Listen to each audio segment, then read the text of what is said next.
Por diversas vezes, durante a faculdade de economia, escutei da boca de professores que o fim do padrão ouro se deu porque tal sistema monetário não mais servia ao seu propósito, pois já não mais comportava o crescimento e as necessidades das economias ao redor do mundo e que, portanto, um novo sistema em que o governo detivesse um maior controle sobre a oferta monetária era necessário.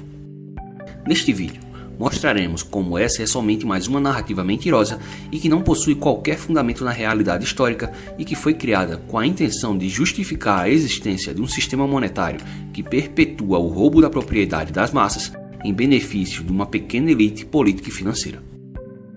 O vídeo de hoje é patrocinado pela Morgantes Metais, uma empresa focada em oferecer metais e joias preciosas de alta qualidade a um custo acessível.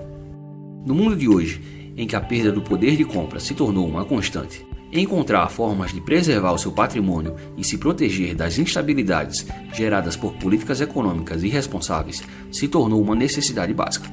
Ao longo da história, nenhuma classe de ativos mostrou melhor capacidade de realizar tal feito como os metais preciosos, e com a Morgantes Metais você descobrirá que comprar ouro e prata cabe no seu bolso, sendo a única no Brasil a vender barras de prata de 1 grama. Mais do que ouro e prata, na Morgantes você também encontrará joias diferenciadas, além de serviços como gravações a laser, purificação de metais preciosos e pedidos personalizados. Confira mais no site morgantes.com e use o cupom ECONOFÁCIL para ganhar 5% de desconto na sua compra. O uso do ouro como moeda remonta a milênios, mas o uso do ouro como padrão monetário internacional é bem mais recente e se tornou um fato evidente a partir do século XIX. O padrão ouro foi um sistema monetário internacional utilizado pelos Estados Unidos, Reino Unido e diversos outros países durante a maior parte dos séculos XIX e XX, mais especificamente de 1815 a 1971. Apesar de após 1914 o padrão ouro ter assumido formas distintas e cada vez menos atreladas de fato ao ouro, para fins didáticos, podemos afirmar que neste sistema, cada moeda nacional era meramente um nome para um determinado peso de ouro, e sendo assim, os detentores dessas moedas poderiam, portanto, trocar o seu dinheiro pelo seu valor equivalente em ouro. Do início do século XIX até o início da Primeira Guerra Mundial, o padrão ouro viveu o seu auge, garantindo preços estáveis e um amplo crescimento econômico durante este período.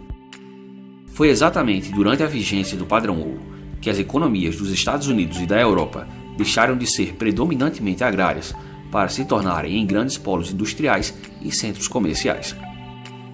Se hoje é praticamente impossível pensar que o preço de um bem ou serviço não estará mais caro daqui a um ano, saiba que durante a vigência do padrão ouro clássico, os preços da economia de uma forma geral se mantiveram estáveis ou até mesmo em uma leve tendência de queda por mais de um século. De acordo com o site Measuring Worth, criado em 2006 pela Associação de História Econômica, que compila dados de diversas séries temporais, de 1815 a 1914, a média da inflação de preços no Reino Unido foi de menos 0,26%, ou seja, em média, os preços caíam 0,26% ao ano durante um século, ao mesmo tempo em que a média de crescimento do PIB foi de 2,03% durante o mesmo período.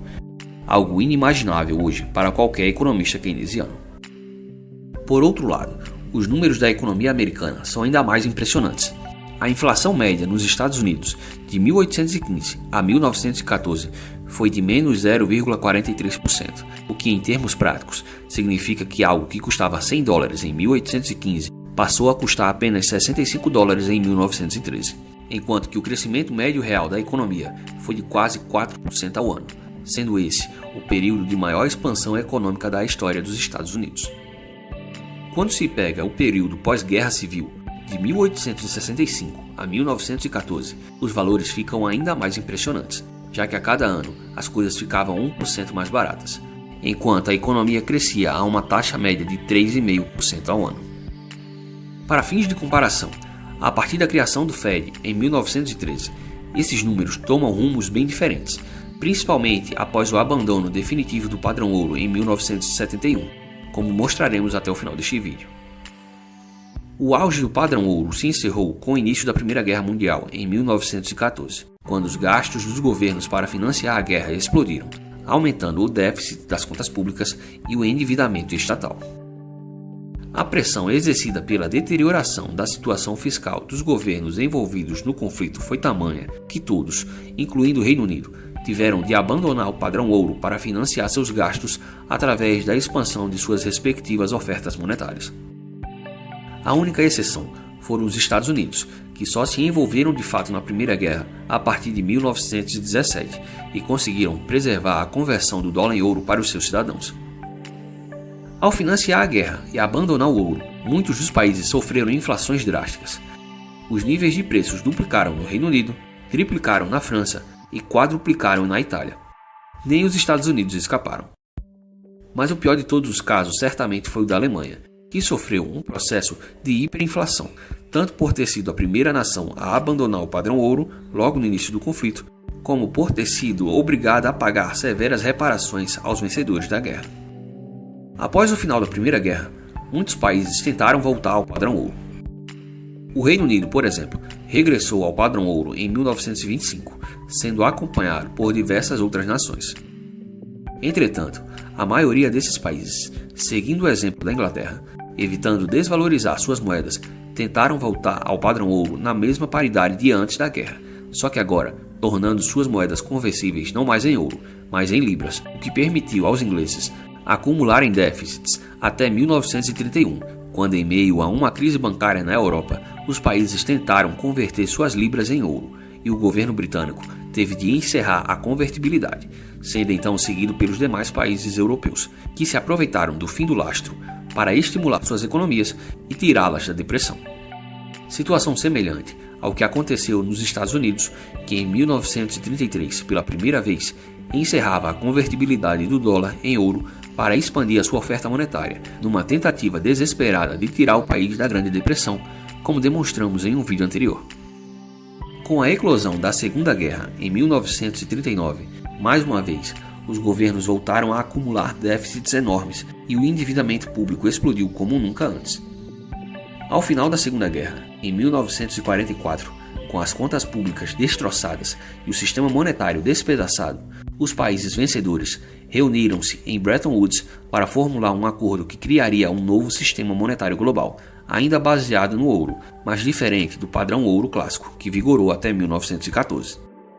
Neste sistema, muitos países fixavam as suas taxas de câmbio em relação ao dólar, e os bancos centrais podiam trocar seus dólares por ouro à taxa de câmbio oficial de $35 a onça. Entretanto, nos anos seguintes à adoção deste sistema, os Estados Unidos, no intuito de financiar seus gastos crescentes com guerras e com o aumento da máquina estatal, abusaram do seu privilégio exorbitante de imprimir a moeda de reserva global. E muitos países, liderados pela França do presidente Charles de Gaulle, perceberam tal fato e cada vez mais solicitavam o resgate de suas reservas em dólares por ouro, fazendo com que o estoque de ouro americano despencasse em ritmo acelerado. Tal conjuntura tornou-se insustentável, o que forçou o então presidente dos Estados Unidos, Richard Nixon, a acabar com a convertibilidade do dólar em ouro no dia 15 de agosto de 1971, encerrando definitivamente qualquer lastro que a economia global pudesse ter com o ouro a partir de então. Só para se ter uma leve noção do estrago causado pelo abandono do padrão ouro a partir de 1971, algo que custava $100 em 1971 passou a custar $722 hoje, o que significa que $1 de hoje vale apenas 14 centavos de dólar do dólar de 1971. Ou seja, após o fim do padrão ouro, o dólar perdeu nada menos que 86% de seu valor. Em compensação, durante todo o período em que não havia um banco central e a moeda era lastreada de fato no ouro, o dólar ganhou 56% em poder de compra. Por outro lado, o preço do ouro, que sempre se manteve estável a partir de 1971, saiu de $35 a onça para cerca de $2.000 a onça hoje, uma valorização superior a 5.600%. E ao que tudo indica, este é somente o começo de um movimento muito maior que deve se dar nos próximos anos. Como é evidente, ao contrário do que pregam os professores e economistas keynesianos, o fim do padrão ouro não se deu pela falta de capacidade desse sistema monetário em atender às necessidades de uma economia crescente, mas sim da falta de capacidade deste sistema em atender os desejos de políticos e burocratas por aumentar os seus gastos públicos com guerras e aumento da máquina pública às custas do bem-estar da população. A alternativa encontrada foi criar um sistema de moedas fiduciárias que, além de gerar ciclos econômicos cada vez mais severos, destrói continuamente o poder de compra da população em benefício de uma pequena elite política e financeira. O que nos dá esperança é saber que a curta vida desse sistema monetário de moedas fiduciárias está chegando ao seu fim. O que nos enche de ansiedade, porém, é não saber ao certo o que vem depois dele. Se você gostou do conteúdo, então deixe o seu like, inscreva-se no canal e considere se tornar um membro do Econofácil. Assim você ajuda o nosso canal a crescer e o nosso conteúdo chegar a cada vez mais pessoas.